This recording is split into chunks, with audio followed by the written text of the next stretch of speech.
What's up? Welcome back to Comic Book Nation, the only show that does it all for geek culture and the official podcast of comicbook.com.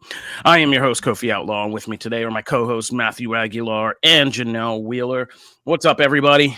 Hello, good morning. How you doing? Doing good. Hey. We're at the halfway point of summer, and there is plenty to discuss. We are 1 week out from the madness of Comic-Con, which will be taking place in San Diego next week.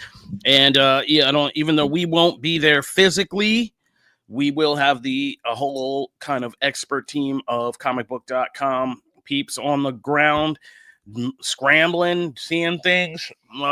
And we will be here on Overwatch. So plenty of big announcements, even though we're getting kind of a smaller con this year. There's going to be, those are the ones that sneak up on you because there's plenty of announcements in different ways. You don't think that we start to see stuff bubble. So keep your eyes peeled next week for that.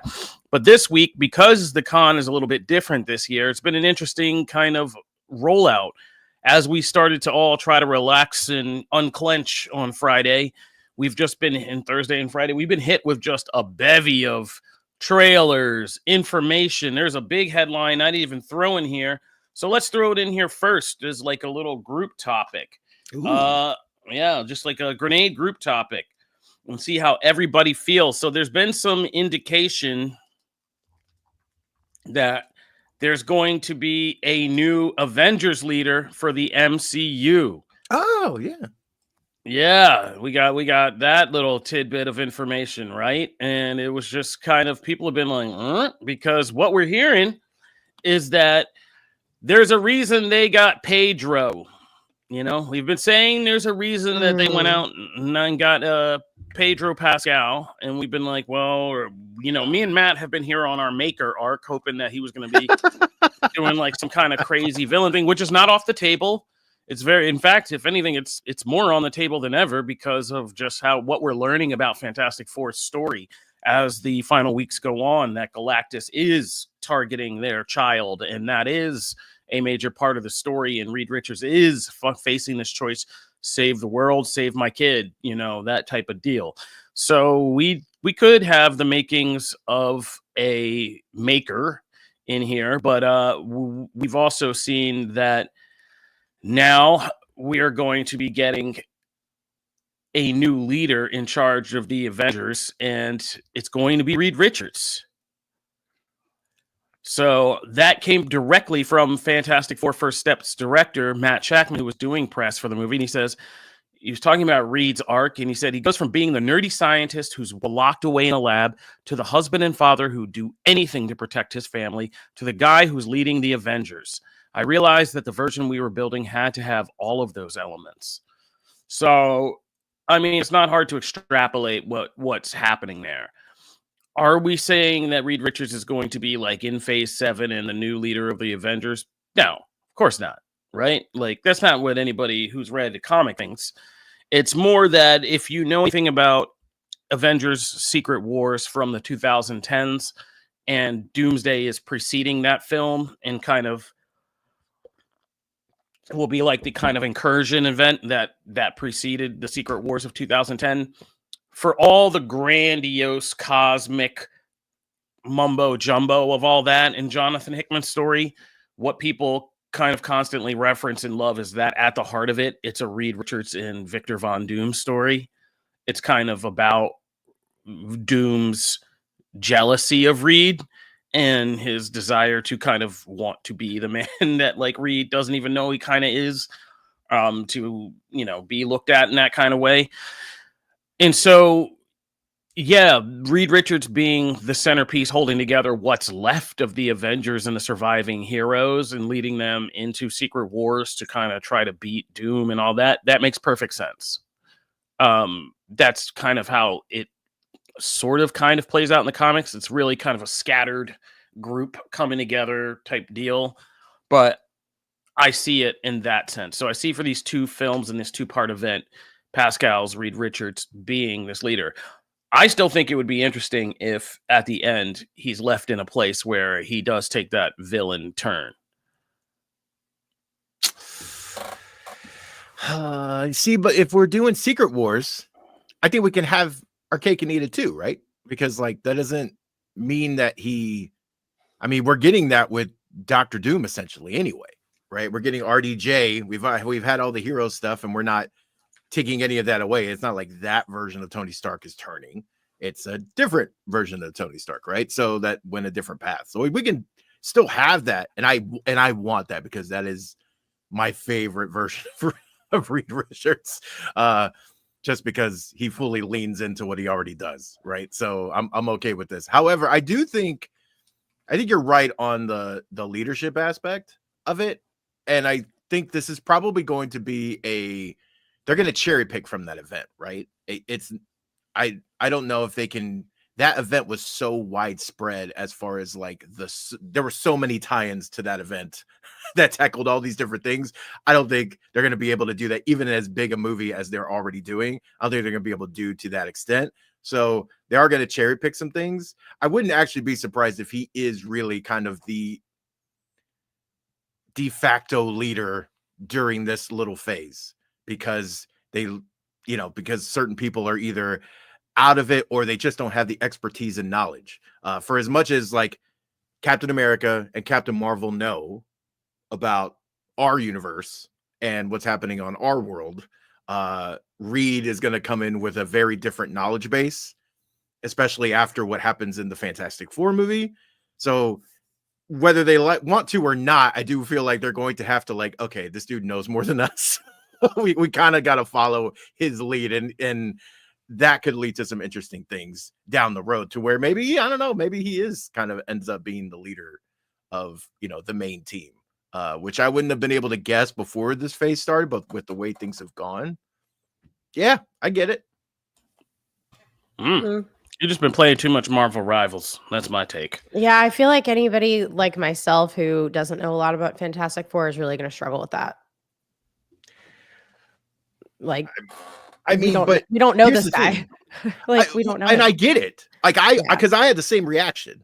Yeah. Don't get me wrong. This is not the path I would have chosen if I had could have picked my dream thing. Right. Like Cap and both Caps honestly are right there. They're both right there, and I feel like you can pick either of them.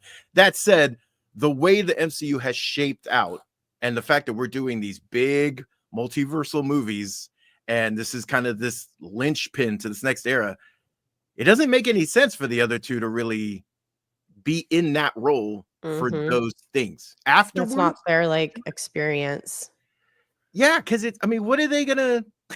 Yeah. What are they gonna to throw the shield at him? Thing. Yeah. What are they gonna do? They don't know. Wow, the hate on Sam Wilson's Captain America is just I love him. we are getting deep into this administration. Jesus.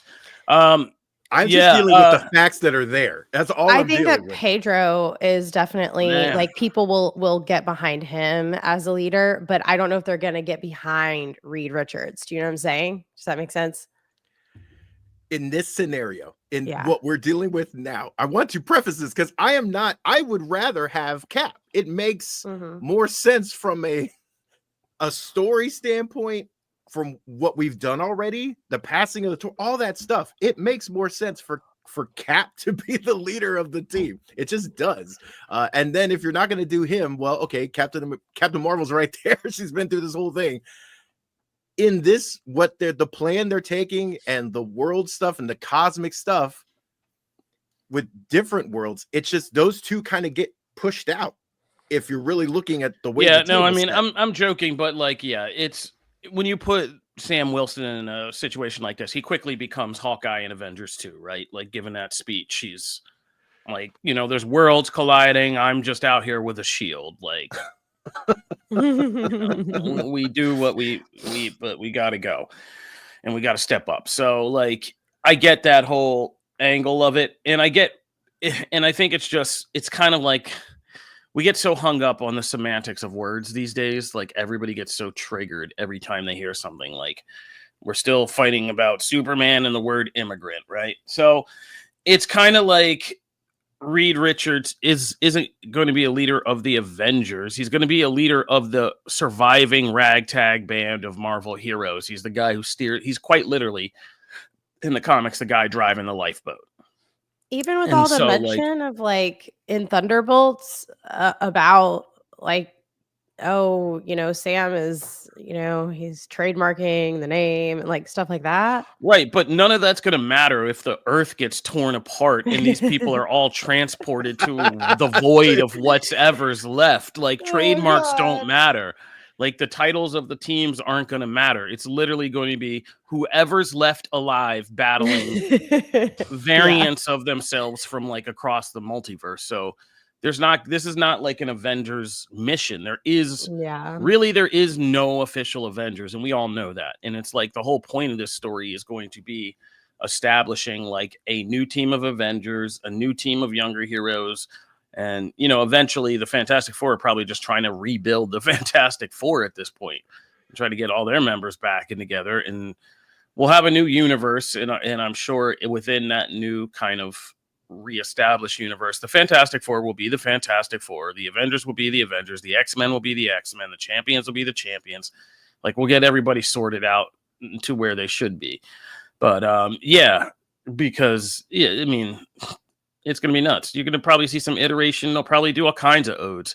We'll see, like, one of the Fantastic Four will be missing, and then it'll be like Spider-Man goes with them for a little bit. You'll have, like, a little feature foundation ode, If that happens, people will mark out. I do want to, there's two moments now that we've been having this discussion. One of them was brought up by, I think it was Don McClain. Yes. Okay. They need to recreate the shot in Winter Soldier with Bucky catching the shield with Magneto. That is a great moment. If they call back to that and have Mags catch it. So that's great. I want to see that. But also, I kind of do want to have, like, either right before he gets teleported somewhere or before something happens, I want Sam to get a text message or an email that says your trademark's been approved. And then, like, oh yeah, he has that moment, and then he, like, vanishes. Like, the world crumbles, and, like, he had the trademark. That's when tap Yelena on her shoulder and be like, on your left, and just hold up the phone and just be like, I want that to happen. That'd be amazing. And she'll be like, mother, and then just disappear herself. And, like, yeah, that'd be funny. No, I mean, I want all this. I think, we've talked about this and I've written about this, but this movie is custom built to just be small pockets of personal story chapters and personal arcs getting worked out. So I want to see Sam face there's got to be a repeat of that Endgame kind of fight with Cap versus Cap, only on a larger scale. Like, we need like Sam Wilson versus Hydra, Steve Rogers versus Bucky's Captain America. Like, we need that three-way kind of cap on cap showdown. We need something where we get, like, a kind of echo of the Civil War fight. We need all of these. Like, this is what this movie to me has to be.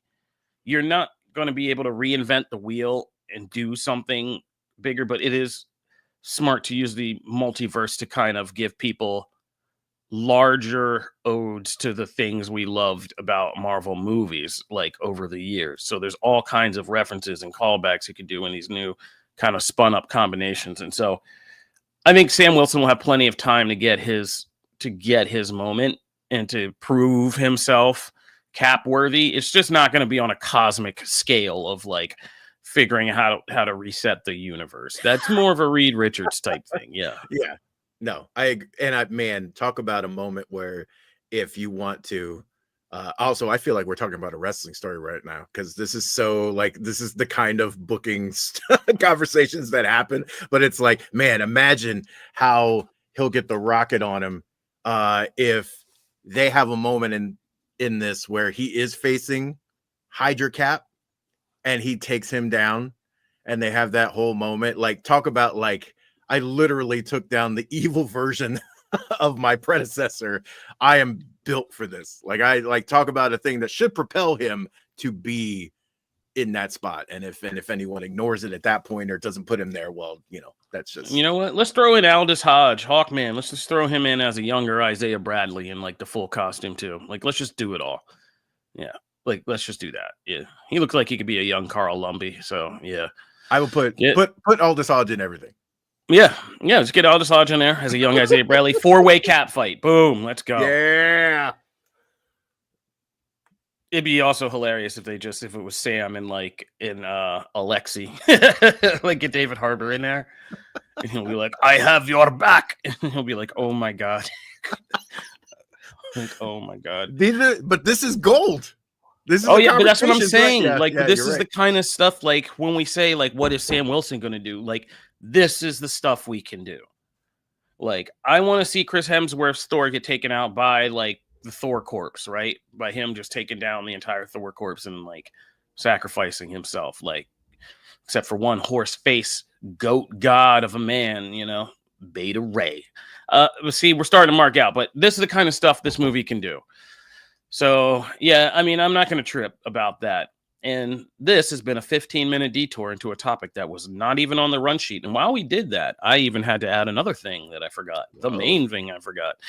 But, so we're going to see how this shakes out. I still maintain a theory that this Reed Richards will be the driving force of Doomsday and Secret Wars, which he needs to be, because that's sticking to the comics.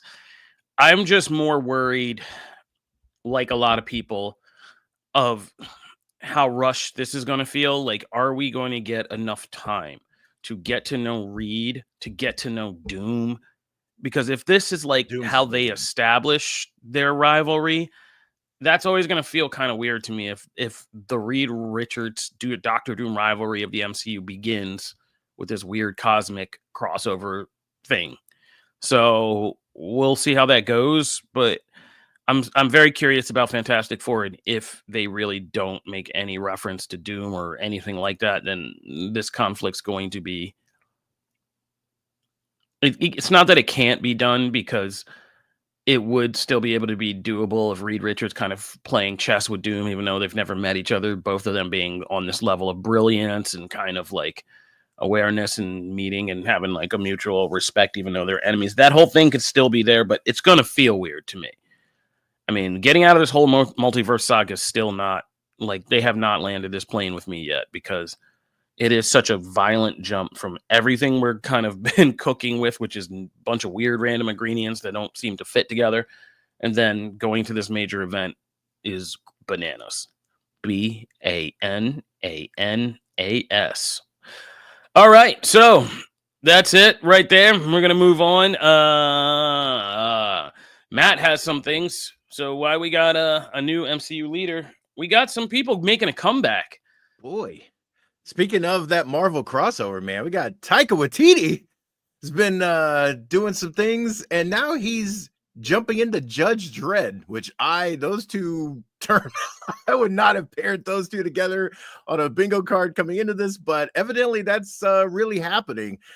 This movie, Drew Pearce is going to be writing this movie, who wrote Fall Guy, Mission Impossible, Rogue Nation. Obviously, people know Taika from so many things. Thor Ragnarok, of course. I leave Love and Thunder to the side. Jojo Rabbit is amazing.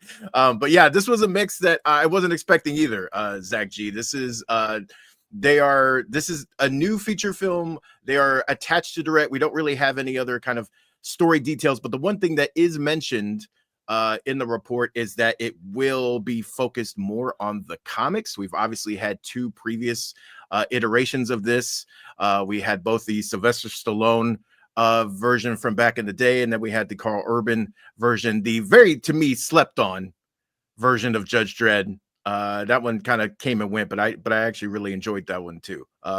I also kind of enjoy the Sylvester Stallone Judge Dredd, but for all kinds of different, I don't know. I just, it's cheesy and I still kind of dig it. But what do you guys think of this? Do you even have any kind of, I mean, Judge Dredd is a character that has like continued to stick around in the comics and in games, but, you know, hasn't really had like a mainstream presence on TV and movies outside of those kind of 2 big attempts.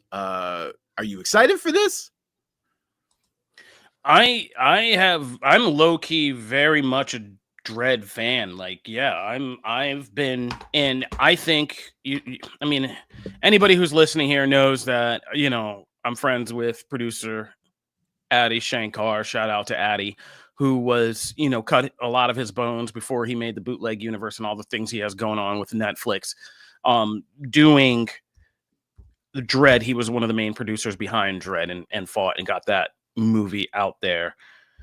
And so, yeah, I've always wanted Dredd too, because I think Dredd, and there was a little bit where they bumped into each other, but the movie The Raid were 2 of the most underrated, slept on 2010s action movies, like 2 of the best.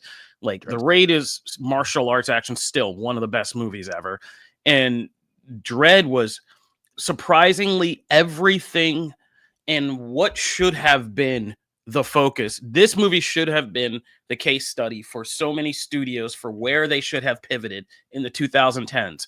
Modest budget, hard genre, like comic kind of accurate kind of stuff, and just leaning into that world, like the pulpy genre-ness of it. But we were still in that 2010s. Everything's got to be grounded. Everything's got to be like Nolan. And so this movie was criminally slept on, but has gone on to become like one of the biggest cult hits ever. Like, of people who watch this and are like, oh yeah. I was just literally hours before they announced this, I was talking to an older lady in a restaurant, and we were just sitting there at the bar, and she was just talking to me, you know, about what I did. And she was talking to me about, she had just watched Sinners, and she was talking about what other great movies are there that she could watch. And she really liked, and she just told me she watched Game of Thrones too. That's how we got on this. She was like, I watched Game of Thrones for the first time. And I was like, oh, cool. I was like, oh, and she was like, I like Circe. And I was like, oh, if you love Circe, like Lena Headey is one of the best like movie villains I've ever seen in Dredd when she plays Mama. Like, and she was like, oh, what does she play? And I started describing, she was like, that's crazy. And I was like, yeah, you should watch that movie. But I've always thought Dredd was a no-brainer to make again. More hype. Don't even mess with the budget. Just another Dredd goes on a mission, has to kind of overcome crazy odds type thing. And Carl Urban was perfect. I mean, he was born to just play that role. And the whole cast of that movie, from Wood Harris to what's her name? I always forget her name. Olivia Thirlby, I think her name is, who plays the rookie he's training that day. Anyway, it's a great thing to be able to make. And for all the hate, like the Stallone movie really made an impression on me. Like me and my friends, yeah, we all went out. That was like a big movie for us. That turned us on to Judge Dredd, to 2000 AD, to like European comics, to like all kinds of stuff. And I am the law. Like, yeah, we still Sandra Bullock was like a big movie. Movie? Yeah, that was a big deal. That movie for us. So it was a character who, for weirdly enough, kind of gets slept on every time he goes to the theaters, but endures afterwards for many, many years. So I'm all about this. When you told me Taika was making it, I instantly knew what we're doing. Like, I know we're getting more. We're going to get the 2000 AD comics. That's kind of what we're going to be getting, which are hyper satirical, kind of hyper exaggerated, hyper violent, like kind of nuts. And if you don't know, Judge Dredd is really supposed to be this kind of allegory for police authority, for kind of the military, police, and complex, you know, that whole world and complex, and what in more of the punk rock liberal sector of the 1970s, that Generation X version of it, beginning to see that slide into authoritarianism and police states and things like that. And Judge Dredd's supposed to kind of mock that and say this is an extreme in a future where we're going to be like this. And obviously, that is not a metaphor that has lost any kind of steam as the world has developed. And, you know, this year in particular, I'm sure they were like, oh, hell, look at what's going on. Like, pick a spot and look at what's going on. Yeah, I think a time about how crazy we can go with police authoritarianism and all that is yeah, this seems like a good time for that. And so you're going to get a hyper satirical. This is going to be a movie that probably makes a lot of people mad. You know, like we can't even get a Superman movie where we're like, kindness is punk rock. And everybody's like, burn him with your political ball. Like, it's just like, okay, sure, man. But yeah, so this is probably going to be, you're going to see some news segments about this. And you're going to see a lot of, I mean, God bless Taika. He's glutton for punishment. People are going to probably drag up pictures of him in a Hitler costume from Jojo Rabbit and be like, you're the guy to say all this, you know, but I'm here for it. And when you tell me Drew Pearce is writing it, like, I trust that. That was the part that got me. I was like, okay, all right. Drew Pearce is like one of the low key kind of like slept on, but like MVP kind of making, he just like that, the Michael Rappaport thing, he don't miss. Like, he just kind of nails it when he just starts doing genre stuff. So my conspiracy theory in all this, and I'll toss this out to you guys, I think they get Karl Urban back because Taika and Karl are. Oh, snap. Because Taika and Karl are friends. Yeah. Like, we know that. Like, you know, there's a reason why he got to be Scourge in Thor Ragnarok, right? Because he knows Taika, they're buddies, and he never took off the helmet in his movie, right? And so it's a role that he didn't even show his face on. There's no reason that Karl Urban can just throw that helmet on and keep going with this. And if I were them, that's exactly what I would do. I wouldn't even waste time. You don't need a young Judge Dredd. We don't need any of that. No. And if you're going to do satirical, who's going to play that better than Billy freaking Butcher right now? If this now, okay, here's the problem with this. You've sold me on. I am so hyped for this theoretical situation that if it doesn't happen now, I'm going to be bummed. Like, that's such a, because that was the thing. Like, you know, Urban has always wanted to jump back into that role. I mean, he's said it in multiple interviews. I even remember talking to him during, I think it was like Boys season 1 or 2, and asking him about it. And he was like, you know, yeah, you know, if that ever comes around, like, and for him to just step into the, like, get another chance essentially to play that character, but in a completely, almost in a very different setting.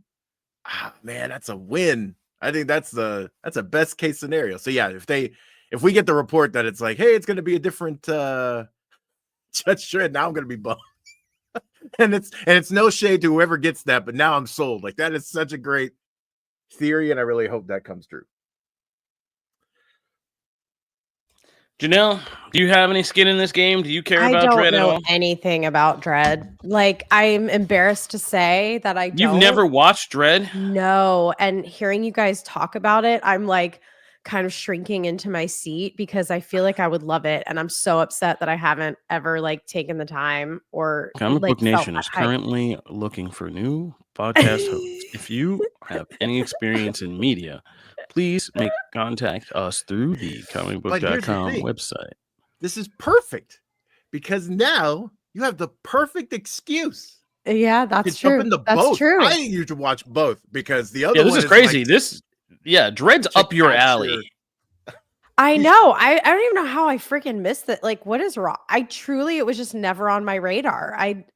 It's weird. It fell through the cracks. It's still one of those things. I think somebody Mandela'd us because it should have been such a bigger deal. It's like 90 straight minutes of awesome comic book dark action with some pretty cool, and the drug they use in this, the slow-mo stuff, like, and those visuals.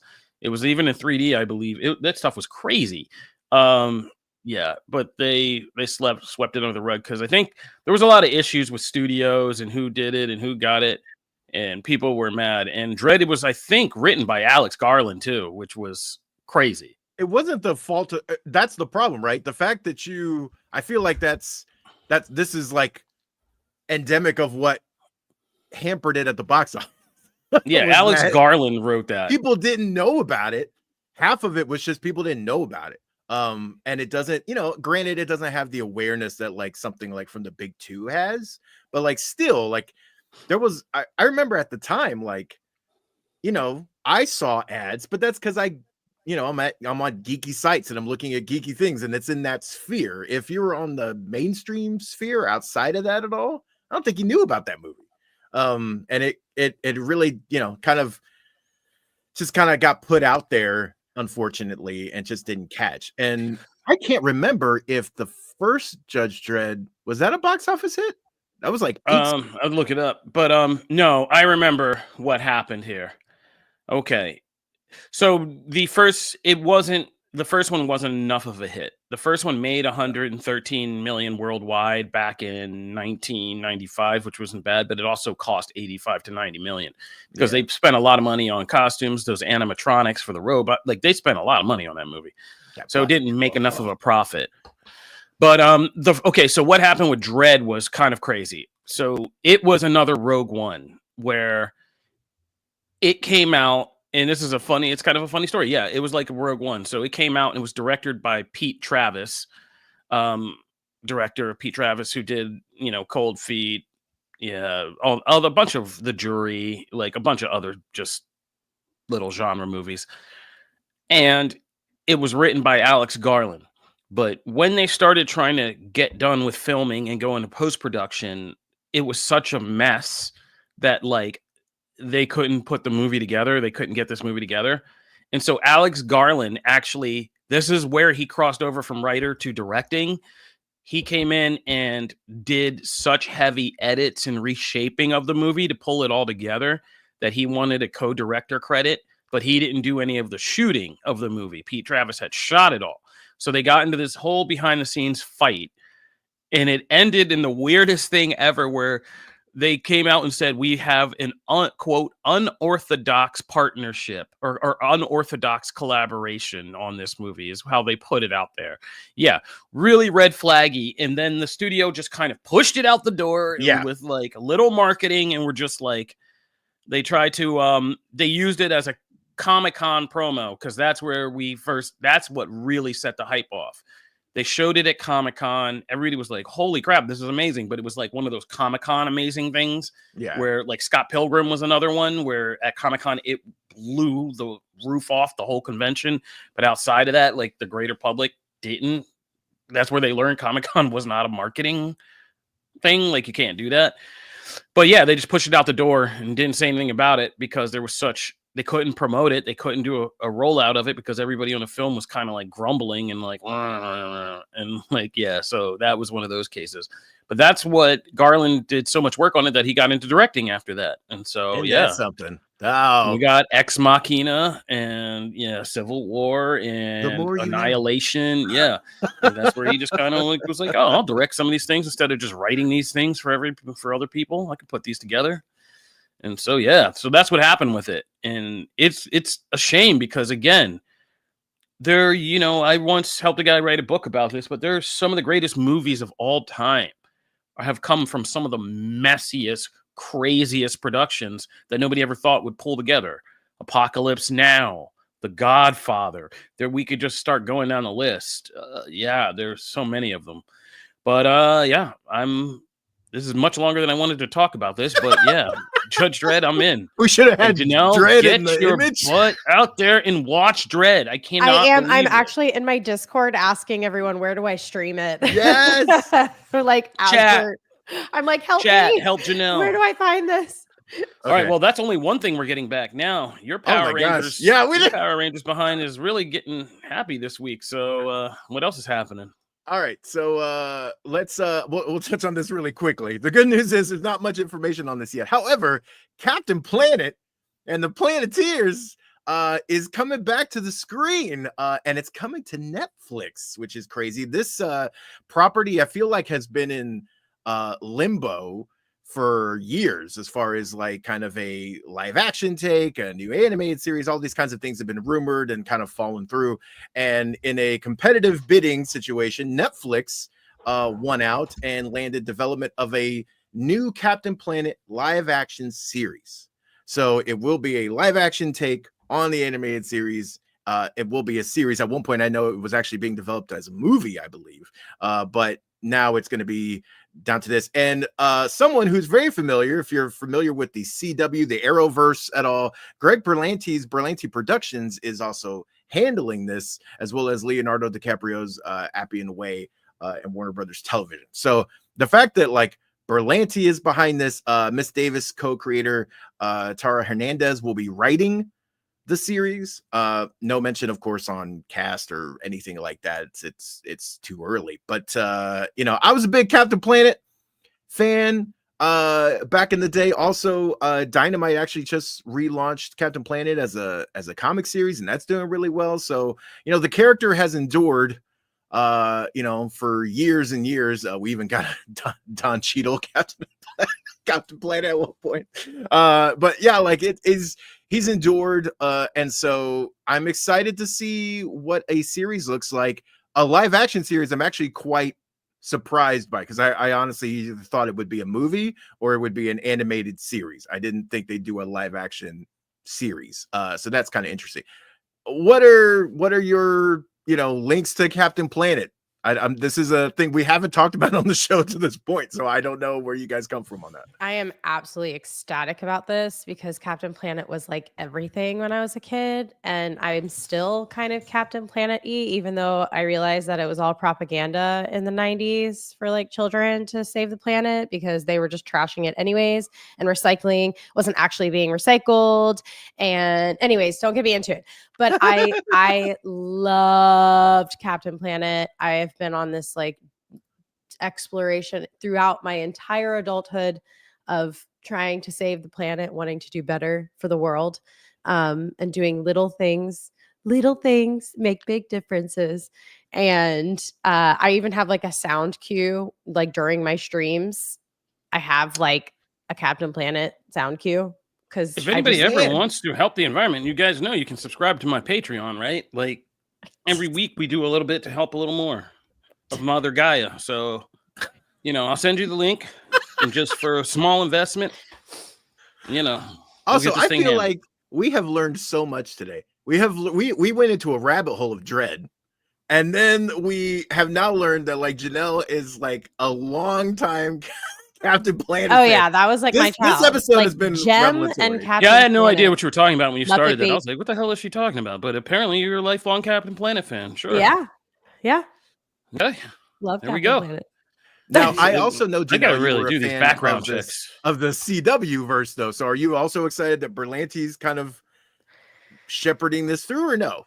As long as it's being made and I get this nostalgia thing, I don't care where it's at. I'm not taking it seriously, right? Like I'm not like, oh, and this I think is gonna be perfect. It's I just, I think that's the key word too. Like I think Berlanti is going to be the one who knows this is a property you can't take too seriously. Like, yes, you're going to like the environmental message. Yes, is serious. But Captain Planet, because I wrote this article about it coming back, when you start describing what it is, it's silly as hell. It's silly as hell. Like all these people from all these crazy nations and like come together. The power, I've forgotten about the whole power of heart being the part of this. Yeah, like I was just like, oh boy. So as long as it has to be kind of like Superman, and I think this is where we're kind of going with geek culture now, where it's just like we're just kind of like sighing, you know. Before we were trying to be hard and prove to everybody we're hard. Now it's like we're in our soft girl era. It's like no. I like, you know, kindness is the new punk rock. Being cheesy and goofy again is what we need as an antithesis to all this stuff that's so dark and hateful and depressing. And we don't want to be like that. We want to be goofy. We want to be good natured. And so I think you have to do kind of a thing that's kind of like Austin Powers, where these people might be out of step with like how the quote unquote real world is these days, but they have that just infectiously like naive, like, come on, we're gonna save the world and we're gonna save the planet. We could clean up this ocean, like, you know, and they go in there and they're using their rings and their magic rings to do all kinds of stuff. And somebody blasts the angry, you know, guy who's running the dumping ship with a heart blast, and he turns around and he's like, no, come on, we're gonna get the buckets, we're cleaning this up, save that baby duck. You know, we want to see all these kind of like silly, cheesy, affable things, right? Like, again, like you're laughing now from that one. I see some Exxon exec like go rhymed it. Oh, did I? Nice. I mean, I'm always rapping, baby. Clips got me out here. You know, we gotta get back on. That baby duck. Yeah, but seriously, like seeing him transform from a guy who's, you know, driving the ship that's dumping the oil waste to him like diving in to go get a baby duck because he got a heart shot. You know, that's the kind of cheesy stuff we want to see. Yeah, Jay Jones in the comments, like the Brady Bunch movie, right? Like exactly like that. Like, you know, they nailed that in the 90s. They knew how to do that right. Just bring this cheesy family into the modern world and hijinks ensue. So, yeah, let's go with some crazy, over-the-top, positive, environmental, naivete message from these kids and magic rings and fantasy. And that's what we need, because that's what gets people up to actually... It takes all of that just to get a kid up to grab a bag, run outside, and pick up the trash piece in his neighborhood and throw it away. You know, so let's do it. Do it. All right, Janelle. I know you've been excited to talk about this next thing. I mean, yes, but okay. So, you know, it just came out who is going to be playing the leads for the Legend of Zelda movie. Guys, I don't know either one of these actors. Nobody does. That's the point. I don't know who they are, but I think just based on their looks, it's adorable. I think they're beautiful castings. So Bo Bragason, I hope I'm saying that right, will be Zelda. And wait, is it? Yeah, it's Benjamin Evan Ainsworth. Gosh, see, I don't know these names. Nobody does. But they're so Read the adorable. names. They're British actors. I'm loving it. I wonder if our characters will be speaking with an accent. I actually don't know. I would love it if they did. I think it'd be so cool if they were like, you know, speaking with their British accents. But if you look at the photos and you just kind of like see what they've been in, I think they're going to be able to handle this just fine. I've also not seen some of the things that they've been in. I have to say this, shout outs to Kofi, because I was on IGN when I first saw this article, and the movies and projects that they mentioned on that site, I didn't know any of them. And then I go onto the comic book article that Kofi linked me to, and I'm like, oh wait, yeah, the Sandman. Yeah, like I didn't know that, you know, Benjamin Evan was in the Sandman. That's good to know. Like I actually know that. That's why I serve the audience, man. I don't read IMDb. Seriously, this is great because you actually like, I actually know that. So Pinocchio, Sandman, that's what Benjamin Evan Ainsworth has been in. So that makes me feel good. And then I forget, it was like horror films, I believe, that Bo was in. Oh God. And you guys know I'm not watching that. But anyways, it looks good. She's only been in a couple things, in a lot of UK things, and yeah, like a lot of just TV appearances and awesome. King and Conqueror. She has bit roles. So they're new. Yeah. They're both new. But they're adorable and it looks great. Well, that's the whole thing. It's just a shallow, it's the shallow, what do they look like thing of it all. We don't do that a lot. How could you not have sung Shallow? But it's shallow. They look the part. I know a lot of you wanted Hunter Schafer, who, you know, very much would have been a fine Zelda as well.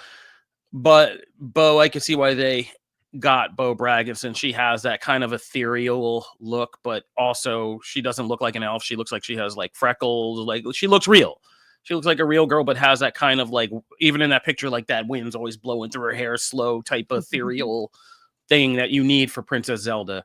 She also looks like she could strap on a ninja costume at some point and start, you know, kicking some ass. So there you go, because you need that. And Benjamin Evan Ainsworth, I mean, they got him to look like a younger version of Homie who plays Dream, right? So we kind of know what we're getting with him, but with long hair and some ears,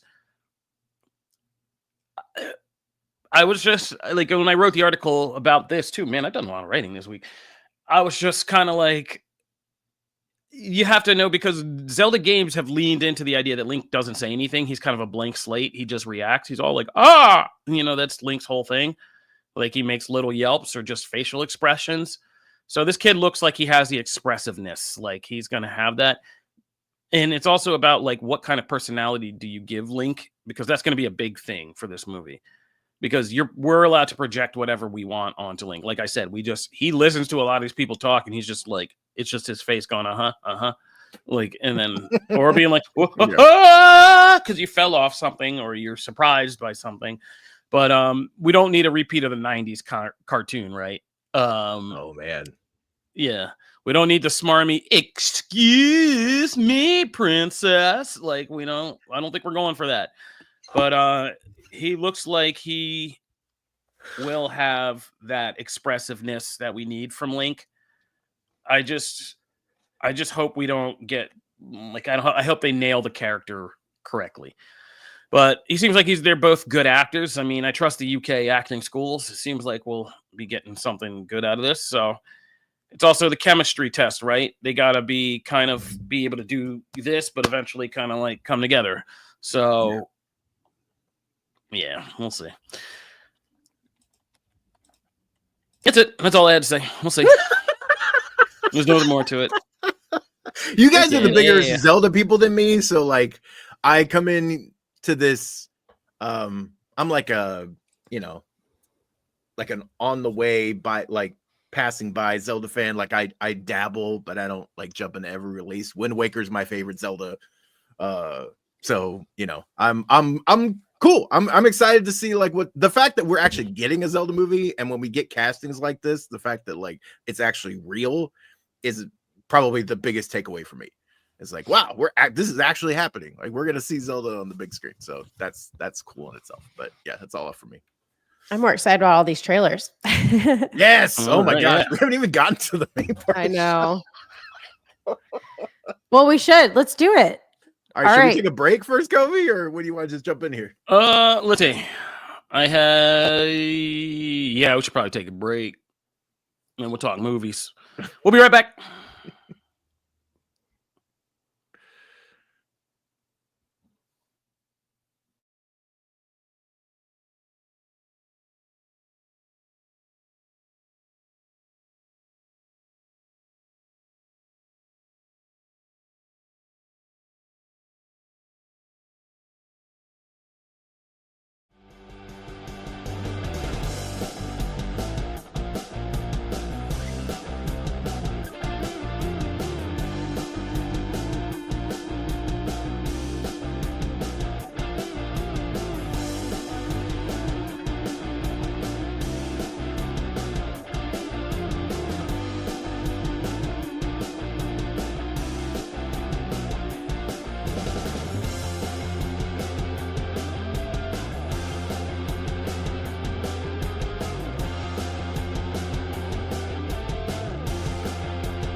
Okay, so we have a lot of movie trailers to talk about. First up, Mortal Kombat Deuce. The Mortal Kombat trailer was released this week for Mortal Kombat 2. And I thought I put it in the green band, but okay, we can go red. Oh boy. Oh, hey. I'm gonna move through these kind of quickly because I don't think we need to get too deep in the rabbit hole of any of these, just kind of trailer impressions. But I think what has happened with this second one, I can already see, is they have leaned into a better central character. Like, we are now building the movie around Carl Urban's Johnny Cage, and yeah, we didn't mean for this to be turned into a Carl Urban day. It really did, though. But it is kind of, and so that's okay. But you needed that. That's kind of what he already just comes in and makes you realize how much the first film lacked, like an actual lead at the center, like a star at the center. And so it was harder to get into because we were all kind of like, I mean, Hiroyuki Sanada's Scorpion, I mean, steals the movie kind of like in the first scene. And then for the rest of it, we were following. I don't even remember who that was in the first one. Man, the COVID times are starting to really fade from my mind. Good. Yeah, that's the way it should be. I don't want to remember.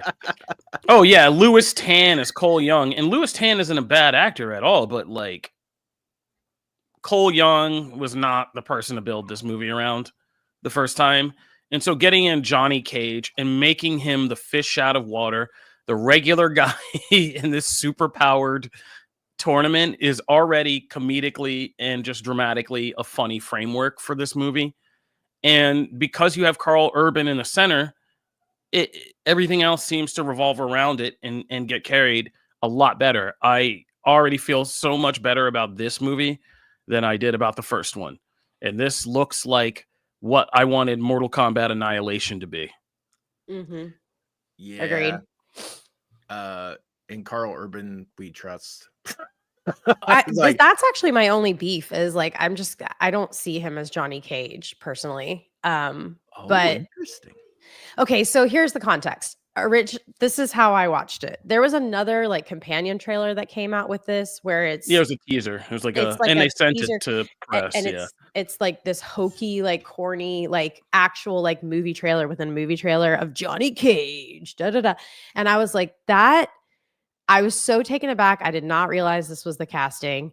I hated how corny that was. I just was like, oh my God, what are we doing, y'all? And I was just not about it.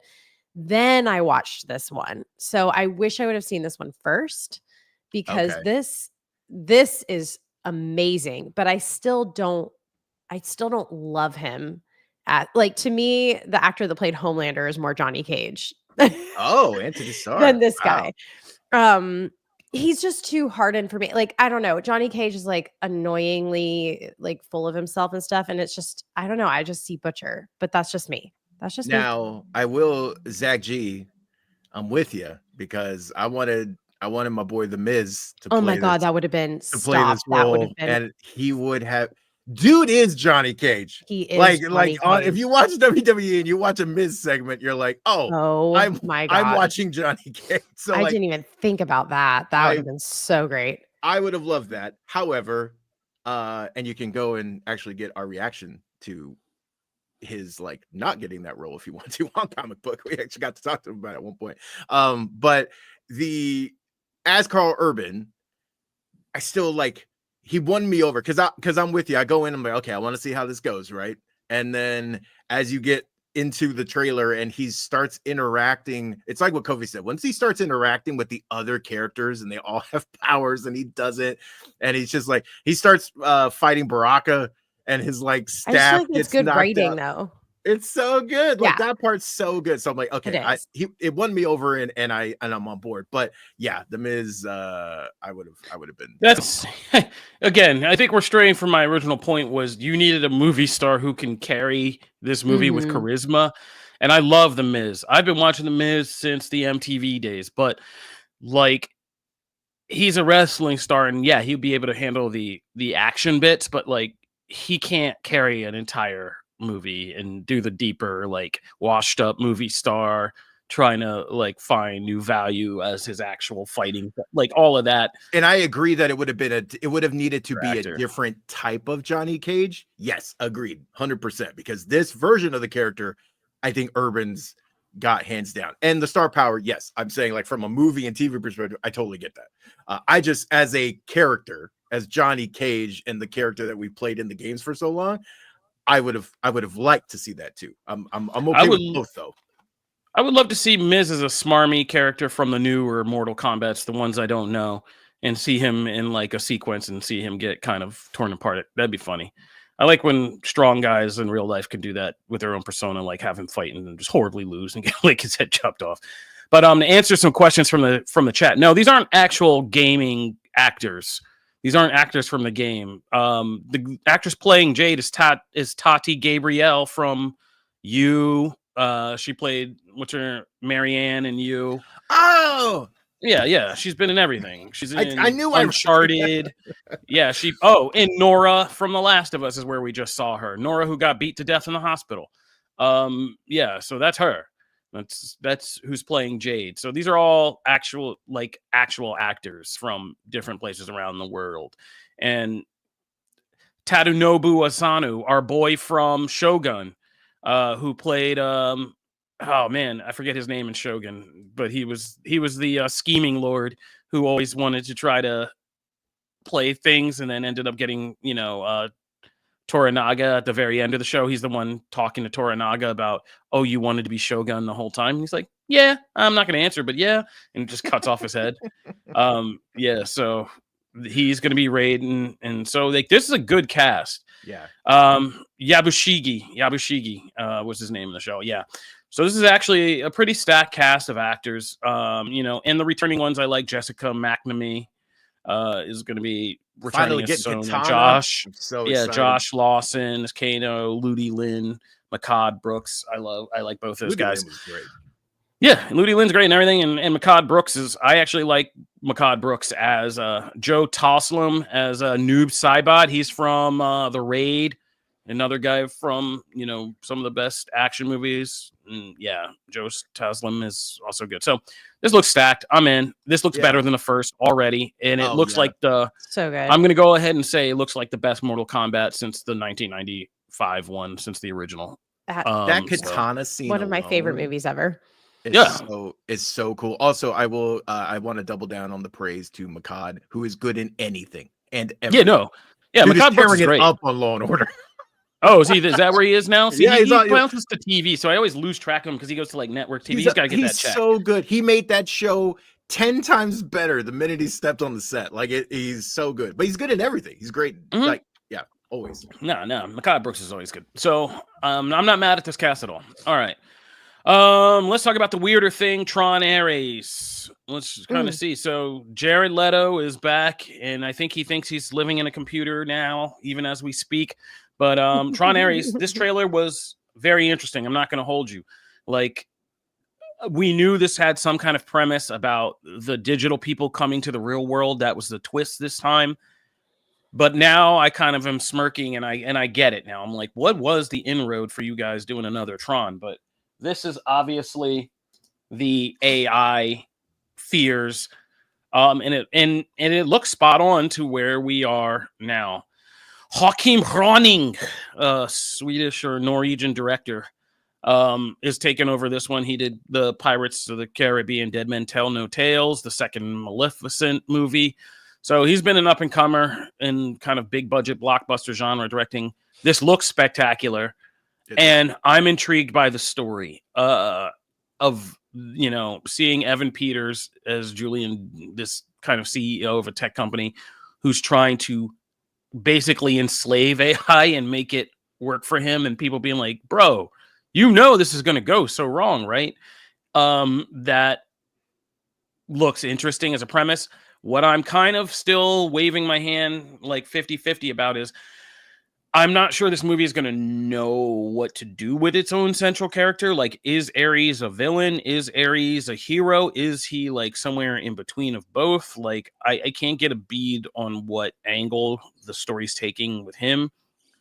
And I know that Jared Leto is not one to be able to pull back far enough and be like, okay, where should this character be at the end and do that? He's just going to go, I'm a computer program for 2 straight hours. So I really hope the story can figure out what it wants to say about AI and all this. And because I feel like this one could go off the rails or jump the shark in the third act, which is something I'm about to get to in a minute here. What did you guys think? Whoa. I'm just trying to Google why everybody hates Jared Leto so much. I don't get it. Literally, he's kind of a douche. Why does everybody hate Jared Leto? I just been rolling my eyes for 7 years when you love him. I just, to each their own. What is Janelle a lifelong? I like Jared Leto. It started with his music, and then I loved him in The Joker, and obviously he's award-winning nominated actor in some ways. Yeah. And I don't know. I don't hate him. He's Morbius. Gosh, God, come on, guys. I mean, but like that's one thing. Anyways, I think you should take some private time and to like research. I don't have time for that shit. Put a blanket over your head and Google. I don't have time for that. I don't care. Like I have a life. I don't need to like look at everybody's opinion. Sometimes I know you're settled now and you're a nesting, but you know I think I'm the young ladies out here I'm working today, my ass off. Like, nesting doesn't mean I have a full-time job and I'm a stay-at-home mom. Nesting that's not at all what nesting means. Okay, so I'm going to bring this. I'm going to bring this back to movies. I think what I was going to say is before you praise some of these people, you may want to Google. I'm not even praising. I'm just wondering why everybody hates him so much. It's out there. Like I think we're all trying to soft tell you like the reasons are out there. They're not hard to find, but yeah, I'm not. Okay, well, my take on this is I love Tron. I'm sentimental over Tron as well. So hopefully this will be good. And I don't know if Jared Leto's a villain or a hero. If he is a hero, this doesn't depict that at all. Like I'm not team whatever his character is, if that's what they're trying to make me be. I don't know who the hero is in this. I don't know who I'm supposed to be rooting for. And that's a shame. Yeah, I mean, that's it. That's confusing. That's kind of where I'm landing. I'm torn on it. A lot like the bike just got torn in the sequence I was hitting right as I was starting. Perfect Sky is torn. I'm torn because but I'm torn for a different reason. So a lot of my movie opinions are coming out in this episode, and I don't know how that's gonna do for me because I've already talked about how I really enjoyed the original Judge Dredd. But I got some support on that. I also really enjoyed Tron Legacy, and I feel like I'm on a limb on that one because I know it didn't do so hot at the box office and it's kind of divisive. But I really enjoyed that movie, and part of the reason I enjoyed that movie was what its name implied, which is it dealt with a lot of the legacy from the first movie. It dealt with kind of central characters and all that, and it had all these ties to it. And I actually really enjoyed the lore of Tron and Bridges being in that so much and all that. So that's what I really like about Tron. The other stuff is really cool, and the visual effects are there. This movie looks gorgeous. So we have that. But as of right now, I don't care about any of the other stuff that happened in this trailer because the only part I care about is when Bridges shows up in one scene and it's like, oh yes, and I'm like, there's my connection. What the hell is all this? Because I feel like that's going to be the opening of the movie. I really feel like that's going to be the opening of the movie. And then he's not. Jeff Bridges came in for he came in for one day and was like, oh man, okay, far out, man. Like he's going to disappear. That's where I am. So if this is just this story and we're not really diving into some of that other stuff, then my excitement for this is going to drastically diminish because that's what I enjoy. And if it's just a cool AI story that looks awesome and has some Tron aesthetics, that's cool. But I'm going to have to change my hype for it, anticipation, opinion, all of that. I'm going to have to kind of adapt all that on the fly because that's not what I enjoy from a Tron movie. Like that's what I liked from the other one was that we got that. And if this is different, cool. That's what they wanted to do. I mean, that's not my studio or my IP, so they can do whatever they want. But I just have to adjust my expectations. And this trailer is 90% that. And then this little, well, not even 90, 98% that. And there's a little 2% over here that's like tying to other stuff. We'll see how it goes. It certainly looks cool. So I'm going to watch it regardless. I just don't know how I'm going to feel. Yeah, I think there's one reason they pushed this to the fall rather than the summer. I think it's going to be a little bit more challenging and confusing narratively than you want for your typical summer blockbuster. But the visuals look like you couldn't just shelve it. I mean, you got to put this thing out because visually it looks like they did it. So we're going to see. But I mean, this is fitting into another theme of the day for me, which is franchises that clearly were possibly exhausted long before we should still be doing this. So we're going to get there. One more trailer to talk about, though. One I think can bring us all back together, which is Stranger Things 5.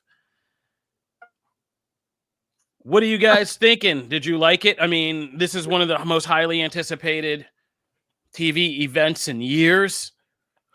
the finale of Stranger Things. Damn, these kids look old as hell, but you know, that's where we are. It's like damn near 35 in a bar together. Like, remember when we used to play D&D? Like, but I think it looks good, and I think, you know, I was kind of surprised about. I thought I'd be more hyped for this being released. It was actually like the trailer I was least hyped about when I sat down and watched them all. But I always say that about Stranger Things. I think I've said that every year we've been doing this since the show came on. I'm always like, I don't really care. And then it comes out and I'm like, oh my God, guys. Oh, and then I get sucked in and I'm We like, literally taled about it a year ago because you were so like, funny. it looks cool. It looks fine. I'll be whatever. And then the show hit and you're like, yeah, so it was pretty good.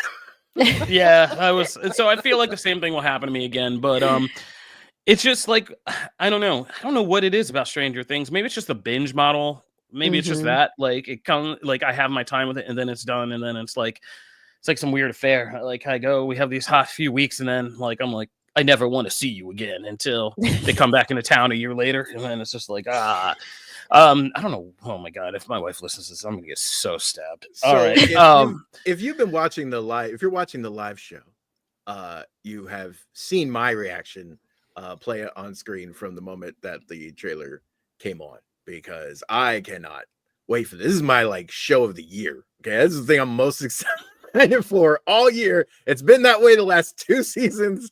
I love Stranger Things. I'm so hyped for it. And after that, to me, season 4 just ruled. I just loved so much of that. So now that we're into the final season, and this looks epic, and you are 100% right, though. These kids have these are full-blown adults. It's insane, you know, like seeing Finn Wolfhard, and you watch the first, you didn't even just watch the season 4 trailer, and you watch this and you're like, has 10 years passed? This is crazy. But yeah, Winona Ryder's like looking up at all these kids now. She's like, don't you do that? Like, but it looks epic. I can't wait. Yeah. No, Netflix cut the check for this. Clearly cut the check. Yeah. So in terms of production, we don't got to worry about the Netflix effect. They cut full on, like, I think they cut the budget of 3 horror movies for this thing. Like, yeah, it's pretty big. And this looks pretty good. And Henry Creel coming back, we get one line from him, and it's still, and yeah, that did send chills through my spine. Like, that one line, found you. It sounds like such a Freddy Krueger callback too. And in my original Nightmare on Elm Street heads, that was a clear Freddy Krueger callback. But yeah, I mean, it looks like I am excited for the premise of this being kind of all out war between the dimensions. There's no preamble. We don't have to go through a whole bunch of high school stuff anymore. This is going to be it, right? It's, and I think there's going to be a powerful story here. I think and I've been trying to figure out how to write about this, but I think Gen Z's like horror movies are all, from all the ones I've seen recently, it's all about disillusionment and realizing you're going to become an adult in a really messed up world, and not like, oh wow, unlike us millennials who are all depressed and on drugs now and medication because we thought we were going to be in this awesome world, and we're all like screwed up because the world, we're like, oh man, this isn't the awesome world you told us we were going to get. Like Captain Planet. Yeah. And so Gen Z is more like, they're realizing at a much more earlier cynical age, but this is going to be that. This is going to be like this generation having to step up and be like, okay, well, this is the world, like, and we got to deal with it, and nobody else is going to deal with it. We're going to. And I think that can be a powerful story if done right. Totally. Yeah. Janelle, so how you feeling? I was also like, this was the least hyped I was for trailers, but it just I don't need all of this. I already know what the show's about, and I kind of don't really need a bunch of information. I don't want too much, because I just want to enjoy it as it's, as it releases. Which, by the way, isn't it releasing like, it's not all at once? I think they're doing 2 parts. And then the finale is on New Year's Eve. Yeah. Which is so cool. That is, thank you for giving me something to do on New Year's Eve. I'm excited about it. I'm happy about Stranger Things. Obviously, this has just been going for so long that, like, they waited like it just felt like very, very long gaps between seasons. So yeah, I mean, I'm excited. We'll see. Yeah. All right, but it's coming up. Yeah, well, we're going to be doing a deep dive when it happens. So heck yes. Check that out. All right. Let's get quick to the thing I forgot. I made the effort to go out and see this movie, and then I almost forgot to talk about it, which is always a good sign. I'm excited for this. So I went to go see I Know What You Did Last Summer. Okay. And here's what I'm going to say in my 2-star review. Oh, no. There's a certain point where we just got to start admitting that, like, you can't go back to the well of certain things. Oh, wow. This should have never been. I'm going to go so far as to say this should have never been anything more than a first book that became a first movie, and that's as far as this all should have gone. You guys got to stop going back to the well of this. Like, it's kind of nuts. We're talking about a day and age where slasher films are in like this postmodern era where people are doing all kinds of crazy fun things with slasher films, whether it's like Scream 6 or A Violent Nature that we have this year. Like, there's all these kinds of self-aware. Finn Wolfhard and them just put out that movie that was really good. I can't remember the name off the top of my head. That was, again, like a throwback and kind of deconstructionist slasher. So we're getting all this kind of like postmodern slasher stuff. And then along comes... It's called Hell of a Summer, Finn Wolfhard's movie, which is a winking slasher, kind of ironic meta comedy. So along comes I Know What You Did Last Summer. Tries to do this requel stuff, like, the requel approach. This is not Scream. This is not clever. It's not insightful. This is one of the worst third acts that looks like it is that just jumps the shark completely, and is just one of the worst kind of one of these requels I have ever seen. It is so bad. Like, even the miniseries, which was not good, the Amazon miniseries version they tried to do a couple years ago, that wasn't great, but at least it had some clever premise to it to make it a little different from the book and at least create some drama. But this is just nuts. First of all, like, the whole thing these kids are concerned about is one person standing in a road where a car veers off to not hit them, and then the car has an accident. They didn't hit anybody. They didn't kill anybody. They just they're unable to save a person who veers off the road. And it's like, okay. And then what happens in the final reveal of all that? Like, none of this makes any sense. And like I said, one of the worst, it goes so far as to ruin the previous films and just make you be like, what is happening here? Like, and then they're like so confident about all this that they like establish like a sequel. So it's just, this was nothing you need to go spend money and see in the theater. Nothing you need to go see in the theater. Just go wait for it on streaming, and then we can come back and talk about why this franchise needs to die. Like, it just needs to stop. The miniseries, the reboot, didn't even need a sequel film. It did not even need a sequel film in either. So yeah, this is one well. Let this run dry. We do not need to go back and do this anymore. Please stop. This is a book that was good. It's a great little campfire horror story. It's not a franchise. Stop it. The acting is terrible.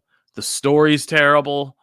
Like, and even the kills, for what kills there are not great. So we've gotten a year, and as some Zach G's pointing out, we got in a year where we've gotten Sinners.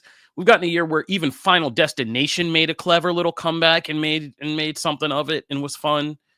This is just straight ASS. So let's move on. That's disappointing. I was and Jennifer Love Hewitt. This is not the thing they needed to drag out Jennifer Love Hewitt and Freddie Prinze for. Like, leave these people alone. Stop trying to make them do this. Leave these people alone. All right, real quick, Janelle, before we move on to comics, Janelle, I also say Star Trek Strange New Worlds is back. Fun couple episodes. If you're a Star Trek nerd, that second episode. I've heard they were so great. Someone once said, yeah.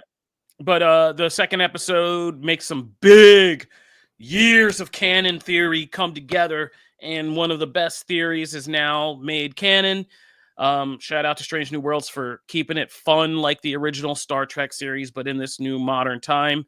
I've been missing Star Trek, and it's crazy that in a couple of years, we're going to have no Star Trek on TV. Man. This series gets one more season, and then we're going to have the new Starfleet Academy series, which is completely unproven. So, yeah, go out and watch Strange New Worlds. It's fun to have it back. All right, Janelle, what'd you think about Superman real quick before we get to comics? Oh my gosh. I mean, I'm so happy that James Gunned this film. It's just great. Like he did such a good job. I do feel like he held back a little bit. Like some people are like, oh, it's so James Gunny. And I'm like, I actually feel like he was holding back from being James Gunny. If you want to see like James Gunny, watch Peacemaker, or I don't know, like something like that. So anyways, I just thought this was a beautiful depiction of Superman, and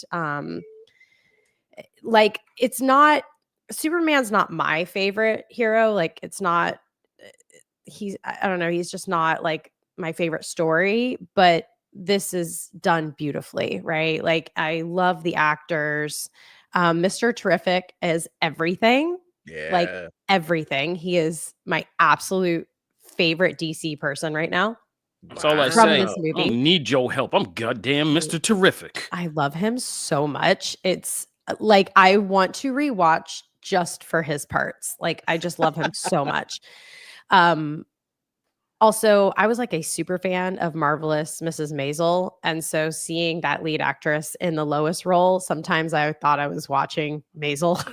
Yeah. But that's okay with me. And yeah, I think it's really good. I will say this, and this will probably be a grenade. I did like Thunderbolts more, but that's just, I think, because of like the style of film and because like I didn't have that baked in like super fandom of Superman. Do you know what I'm saying? I love them both, but I feel like I'm gonna have a hard time comparing Fantastic Four to Superman. Like I'm kind of doing Thunderbolts to Superman myself. I just think they're gonna be, I don't know. You know, we should do a ranking at the end of the year for like the super films because we will have one. Yeah. Let's go. Yeah, we should do that. Man. It's a good idea, Janelle. It's weird though, because I've like had several people kind of agree with me on that too. I can't even. I've never even thought to compare them. I can't even hold that in my head to compare Superman and I mean, they aren't really similar in any way. Yeah, but I mean, no, but it's interesting. Yeah, the rankings, we might have to get in on that. Because I think, well, I think that's because I think there is I've seen a lot of people comparing it just based on the fact that it's a superhero movie. Yeah, exactly. It is a very different type of superhero. And you're going to put Marvel against DC. Yeah, you know, so like, and then also with Fantastic Four, Brave New World, there's a lot of different styles. And so I think this year, especially once Fantastic Four is out and in the mix, that's a very unique setting on the table that'd be worth ranking because they're very. I was just waiting for about where DC's going. Yeah. I was just waiting for first steps. That was a comparison I was waiting for. I was like, I never even thought about Thunderbolts. But all right, but we're gonna see. All right, so that's Janelle's take on Superman. I think it's grown on me as time has gone on. I've just been processing the movie. I haven't gotten to see it again, but I've been I do listen to that Iggy Pop song a lot now. I'm just a punk rocker, yes I am. And I saw the comments about punk rock in thing. I don't think we need to get too hung up on the semantics of punk rock.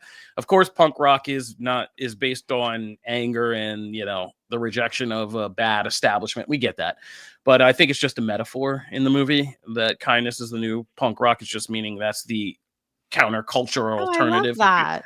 Yeah, I think it's just a metaphor. People have been getting hung up on it. Punk rockers are not taking that very well, but I think it just means.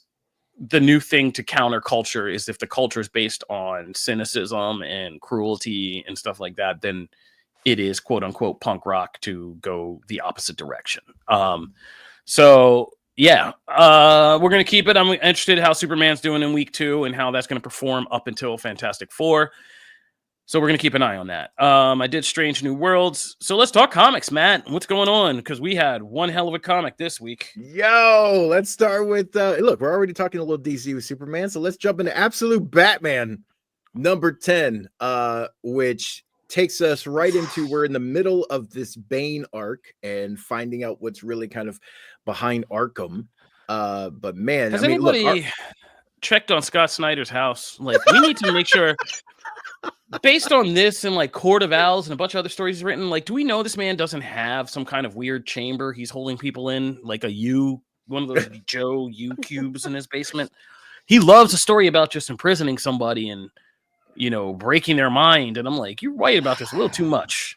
And okay, Nick Dragata's artwork is insane in this issue because of that. Just there is like a level of oh man, what's the best way? I mean, disturbing would be one way to describe certain things that happen in this issue. There's a lot that happens in this issue. It is very much like, you can read my full review on the issue on Comic Book, because I droned on for a little bit there, but it was very much like the ultimate breakdown of a character, right? Trying to just literally throw everything you can at this person. And there is just like something to seeing them bounce back on the other side, but like just the way we get there and the payoff to this, that again, that's been established in even just the first couple of issues of Batman supporting cast and what we're doing with like Waylon, what we're doing with these other characters, all of that comes around. And it's just like, I just enjoyed the story part of this. And then you get into all the just grisly stuff that happens in this. There's just so much to process. Like this issue is incredible. And obviously we can get into spoiler stuff, but you know, where do you want to start with this? I mean, body horror gets to me sometimes. And the one thing I you know, when I was a kid up until now, is the one story that always got to me is the, you know, waking up in the hotel, the bathtub of ice with your kidneys missing, that type of stuff. Like, I hate that kind of stuff. That really does get to me. Yeah. And so this issue really did bug me. I mean, it might be the most Bruce ass we've ever gotten in a single comic. But for sure, you know, at the end, I have so many questions because you know, Scott Snyder's good about doing these things and then moving you. And so you stop and you forget about certain things, but like, it definitely looked like his body, spoilers, was laced with venom after that. So I'm really hyper curious what they've done to him and like what the larger ramifications are of this.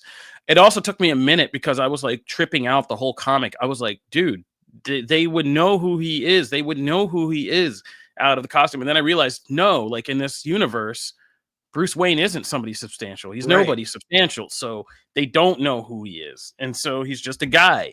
He's just an extremely large dude that they're experimenting on.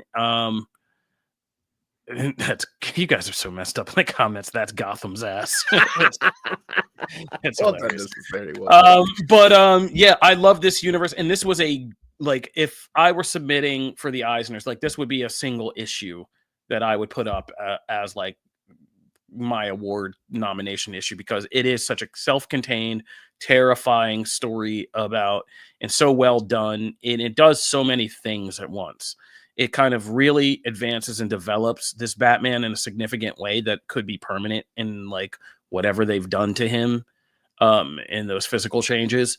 It also kind of it establishes the new Bane Batman rivalry in even more so than, you know, we saw in the previous issue, because that was like a single confrontation. This is like these repeated things as they're developing this weird relationship where Bane admires him and stuff. Like, all of that's creepy. We get the introduction of a major mastermind villain with Arkham, with Dr. Arkham, and this version of Dr. Arkham, and how terrifying that is. And of course, the Killer Croc of it all, which goes a completely different direction than you think it would, which is a good, again, fake out that.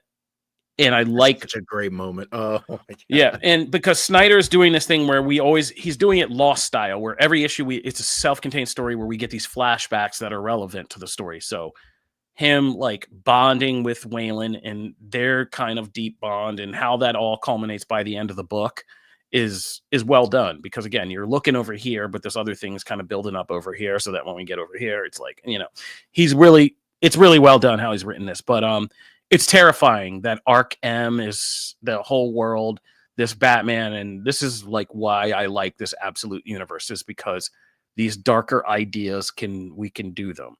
This darker world by nature is a scary place for a hero to be. And so, yeah, man, this thing is kill. I mean, it's just still, as my son would say, is bussin'.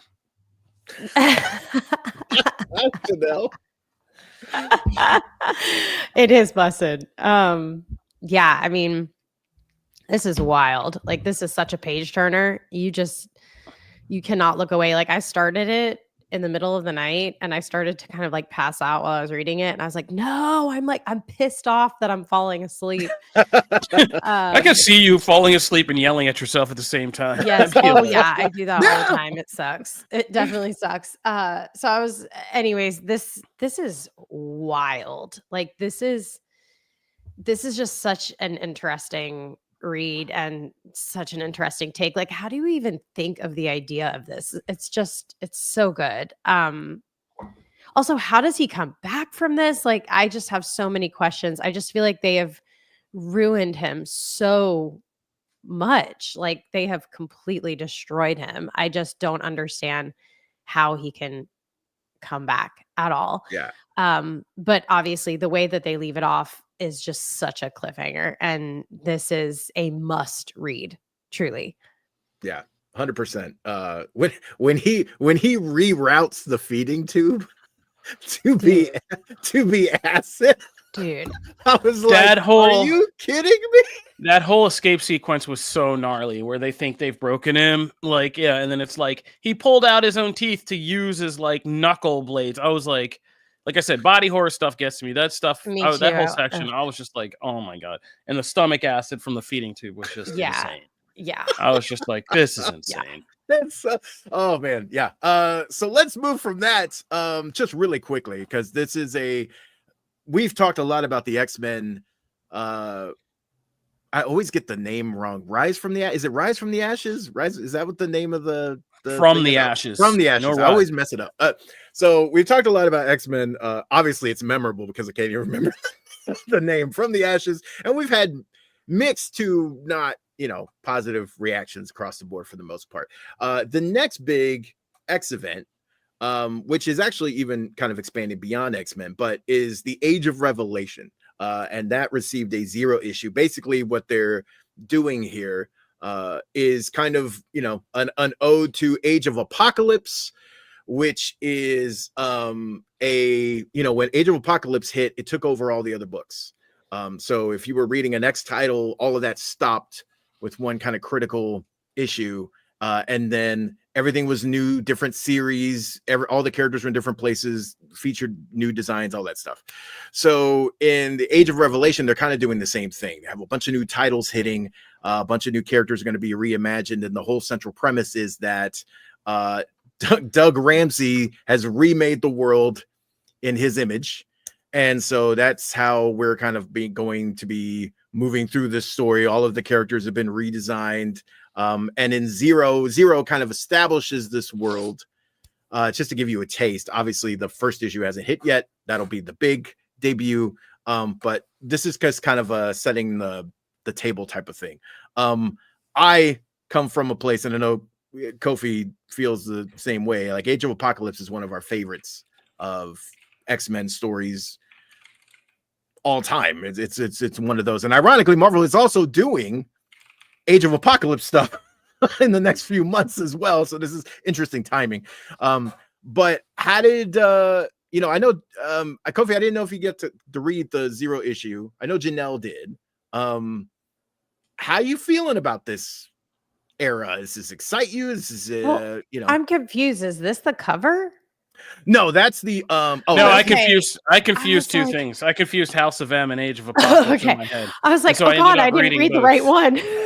No, I ended up reading both because I realized at the last second. I was like, Matt even put the PDFs in here, and I still confused that in my head.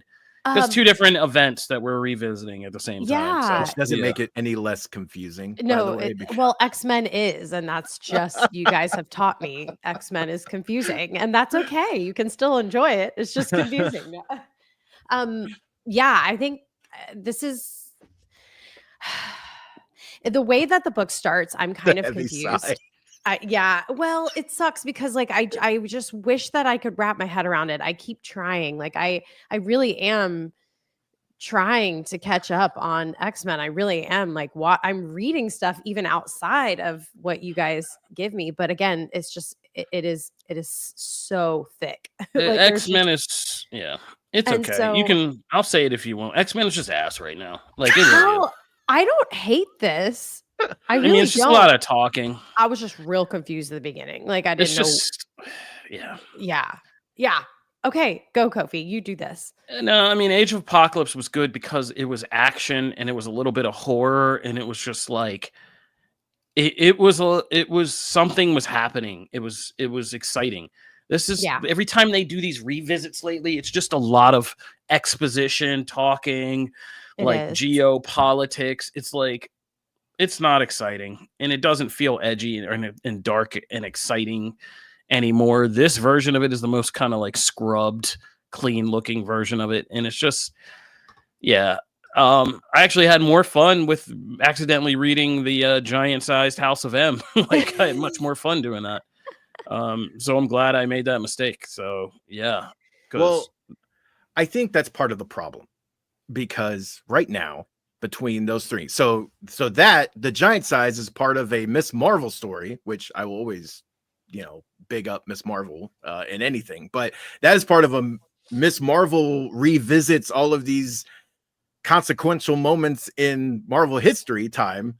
And it's being framed through her. And then also there's a story there, but in that story, we're revisiting all of these big moments, including House of M.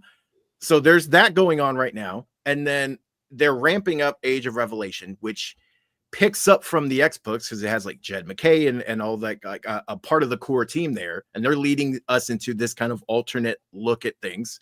And then you have Age of Apocalypse also coming back into the mix where we're actually picking up that timeline in another series. All of this is happening at the same time. And if it feels like there's no central structure to anything, because it really feels like there's not. And that's what kind of makes it really hard to like. I like them. I'm always going to read an Age of Apocalypse story, and it could absolutely suck. And I'm probably still going to derive some sort of entertainment value from it because I just enjoy that world. But Age of Revelation, I enjoy some concepts here. I like some ideas. That's how I felt about the whole Ashes launch, is that I like some of the ideas. I just don't necessarily love the execution, and I'm waiting to see if they can really like nail the landing, right? So I like some stuff here. I like the artwork. I like some of the new designs. It's hard for me to kind of get behind it. And that's how I felt about X-Men for a minute now. So, since Krakoa and, Krakoa, the more that time moves forward, the more I go, man, we kind of had our new golden age of X-Men and we really lost something when we got out of that. We have to go back. We have to go back to the island. I mean, look, Briarwood's right. Okay. Like we had years of Krakoa, and there's a segment of the X-Men fandom that didn't like that. And they were like, hey, we don't dig this. We don't want this. And I feel like now I can shine up a light to what's currently happening. I think you missed. I think you missed out on really great settle stuff. Down. Yeah. And just settle down and let this thing smooth out, So yeah, that's how I we got to go back to the island. We got to go back to the island, Kate. We got to go back, Kate. We got to go back to the island. Lost. Shout out to Lost.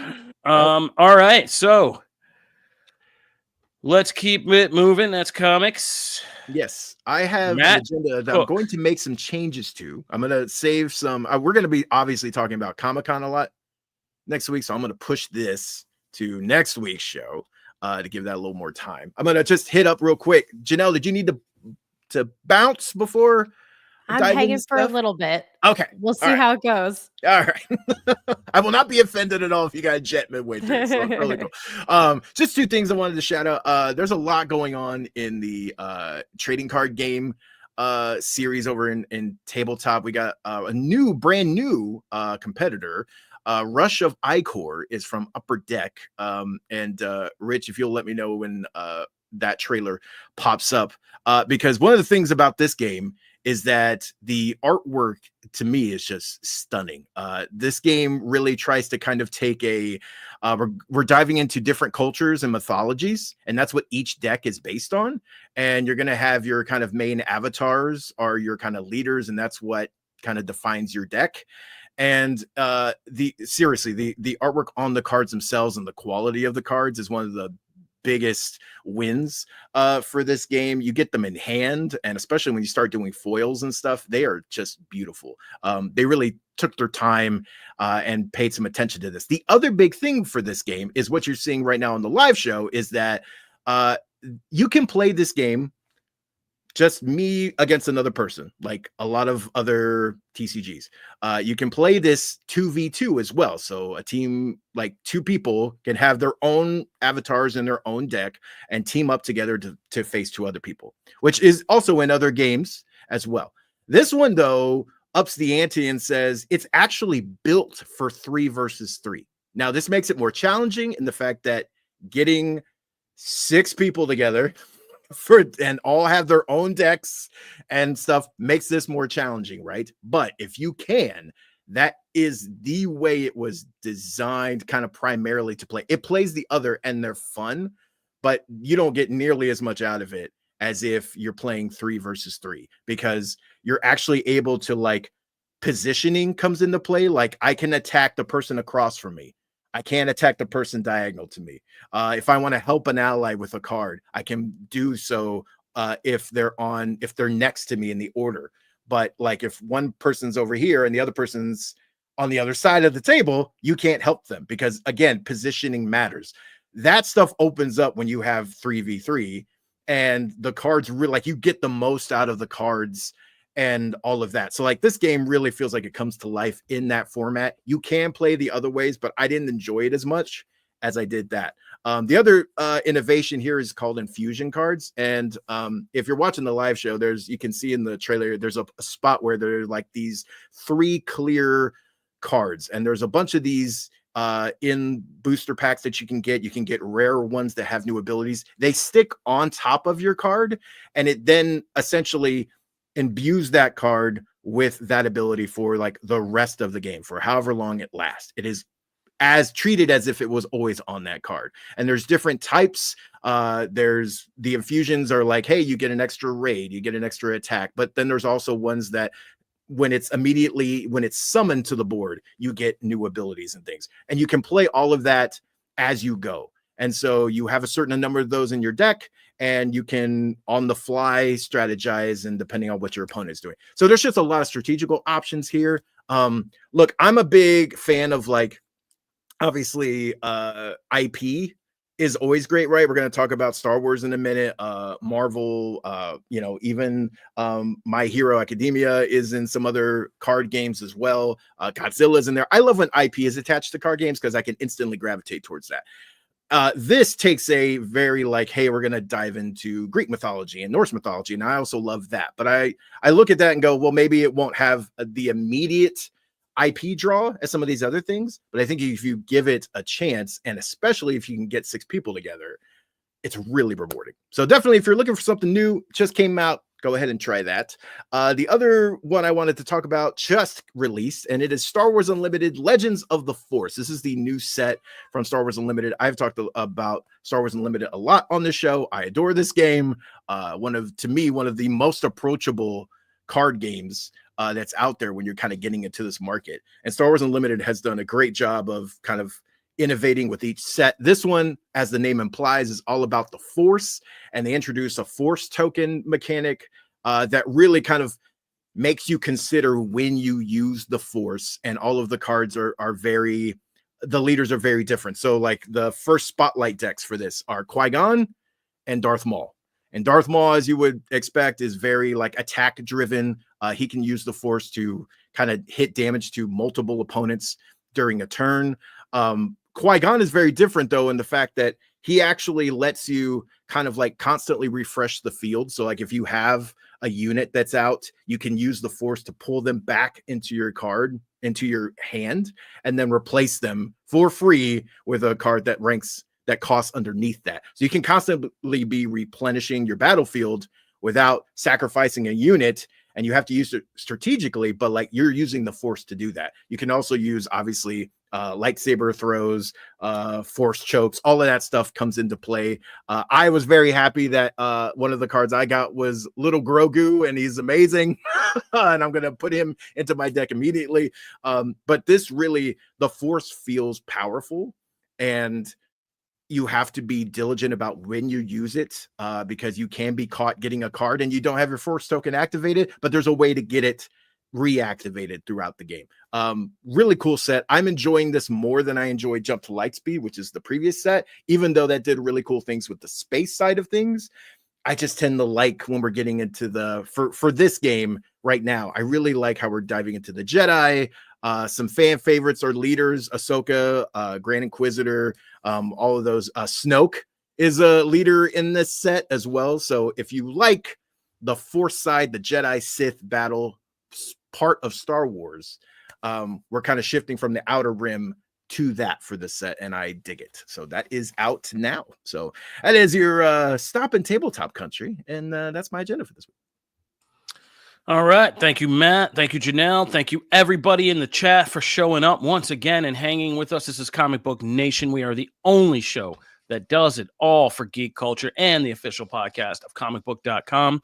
You can find our work on comicbook.com, where we cover all things geek culture. You can also catch us here every week on the live show if you want to join us in the chat, or if you can't make it, just go ahead, subscribe to our YouTube page, or download us on your favorite podcast platforms. We are on all of them, 7 seasons strong, a lot of great content. As we've been going on, I've been going back and listening, because you know, this is an evolving business. And so when new things come out, it kind of makes me go back and reference other things. And we've had some pretty great chats. So go back and listen to some of those from past seasons, or just pick your favorite movie that we reviewed and all that stuff, and go listen to us yell at each other about it. It's a good time. All right. This marks also my 9th year working at Comic Book as of this week. Yeah, that's 9 years here. 8 years I did at Screen Rant, 17 years total in media, just out here, and just happy to be here. Happy to be talking to all of you. Why and we have the experts like you. And yeah, don't put that on me. I don't want to talk. I don't have people coming at me. Deal with it. Yeah, I'm not saying nothing. I'm not saying nothing. And then yeah, and thank you to everybody on this podcast, my co-hosts, and everybody who's been here helping me get this thing up and off to you guys for the last 7 years, if you can believe that. Oh my gosh. So yeah, we've been out here a minute. It's hilarious. I listen to podcasters and big podcasts, and they're talking, and everybody's like celebrating all these years. I went for fun. I just pulled a European Vogue from 2014 off the shelf just to see where I was getting in UK Vogue written up for podcasting. I was like, man, it's been a journey. Wow. How did I miss every money bag on the way down? Like, what am I doing that it's so insanely bad that I just keep falling out of the tree and missing every money bag? Well, you know, anyway. But thank you guys for being here and helping me pioneer and do all this and do this every week. So yeah, it's been 9 years, and here's looking forward to the next era of more. But thank you, everybody that's contributed. All the longtime fans, all my co-hosts, everybody who produces these things and has been listening to my voice and shaking their head, and had to do that for years now. So thank you. That's as serious as we get. Everybody have a great weekend. Be safe. Go enjoy some awesome content. It's everywhere right now, in the theater, on the TV screen, on your pages, in your gaming. Go have some fun. It's summertime. We are officially halfway through summer. Let's get it. Back half needs to be lit. We are Comic Book Nation, and we are out of here. Peace. Bye.